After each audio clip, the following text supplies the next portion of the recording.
네, 안녕하세요. 김보람입니다. 지난주 금요일 기도 모임에서 말씀을 전하시던 고 목사님께서 충남대 화학과의 어떤 교수님의 사역을 소개하셨습니다. 태초 먹거리 학교였습니다.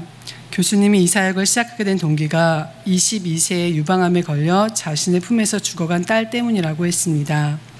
다시는 자신의 딸과 같은 아이들이 이 땅에 없었으면 하는 마음이라고 했습니다.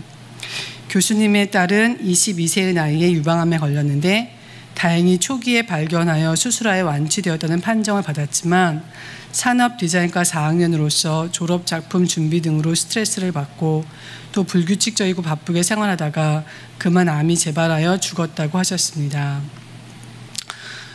그때 저는 까마득하게 잊어버리고 있던 일이 생각났습니다. 저는 저희 20대 초반에 겪었던 일을 가슴 저리게 떠올리게 되었습니다. 저는 23세의 난소암이었습니다. 저도 초기에 발견하여 수술하였는데 수술 직후 사법시험 2차 시험을 준비해야 하는 상황이었습니다. 사법시험 2차 공부 말미에는 하루 3시간밖에 자지 않은 생활을 한 달 정도 이어가야 했습니다. 포기할 것을 고려하기로 했지만 계속했습니다. 그럼에도 불구하고 저는 암이 재발하지 않고 건강하게 살고 있습니다. 그리고 난소암이었음에도 불구하고 유산 한번 하지 않고 2아이를 출산하여 그 아이들이 모두 건강하게 자라고 있습니다. 사실 최근 큰아이를 양육하는 것으로 무척 힘들어하고 있었습니다. 큰아이가 제 말을 잘 듣지 않을 때면 마음이 무척 힘듭니다. 때로는 감당할 수 없을 정도입니다. 그런데 지난날의 난소암을 생각하니 제가 죽지 않고 살고 있는 것 자체가 기적이었습니다. 또 정상적으로 임신이 되어 건강한 아이를 얻었고 그 아이가 잘 자라고 있는 것만으로도 감사한 일임이 느껴졌습니다. 또한 수술 당시 내가 그리스도와 함께 십자가에 못 박히고 죽는 것이라고 갈라디아서 2장 20절을 암송하면서 수술실에 들어갔었습니다.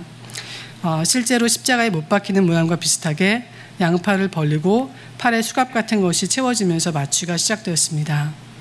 그 일이 생각나면서 내가 이미 부활의 증인이구나 하는 생각이 들었습니다.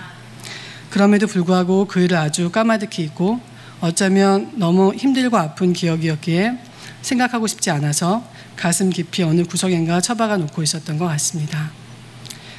수술 전 기다리는 동안 입원실에서 하나님께 기도하면서 성경을 읽고 있었습니다. 그때 물의 근원을 고치셨다는 엘리사의 기적 부분을 읽게 되었습니다. 그 말씀 본문처럼 저의 병을 근본적으로 고치신다는 믿음이 생겼었습니다. 하지만 퇴원 직후 사법시험 공부를 포기할까 하는 생각이 들었었습니다. 전신 마취 이후여서 그런지 매우 쉽게 피곤해져서 남들은 밤 12시까지 공부할 텐데 저는 9시에 집으로 와서 잠자리에 들어야 했습니다. 심지어 어떤 날은 오후 4, 5시경에 귀가해서 바로 잠자리에 들어야 했습니다. 괜히 공부하다가 암이 재발해서 정말 힘든 상태가 될까 걱정이 되었습니다. 그 당시 제 어머니는 이미 몇 달 전에 암으로 돌아가신 상태였고 따라서 저를 간병해 줄 분도 없었습니다. 엄마를 통해 암으로 죽어가는 과정, 항암 치료받고 식사 못하고 머리 빠지고 등등 그런 것들을 저는 잘 알고 있었습니다. 그러나 죽더라도 하나님의 인도하심을 따라 끝까지 가고 싶었습니다. 하나님께서는 신실하게 말씀하신 대로 암이 재발되지 않게 하셨고 시험 결과도 선하게 인도해 주셔서 합격했습니다. 하나님께서 왜 갑자기 그 일을 다시 생각나게 하셨을까 곰곰이 생각해 보았습니다.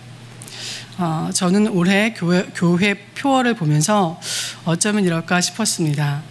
서울에서 교회 다닐 때 2012년에서 2013년 내내 부활의 증인 이야기를 귀에 못이 박히도록 많이 들었었기 때문입니다. 하나님께서 왜 이 이야기를 다시 듣게 하시는지 의아했습니다. 그와 동시에 지금 나는 별로 부활의 증인다운 게 없다고 생각했었습니다.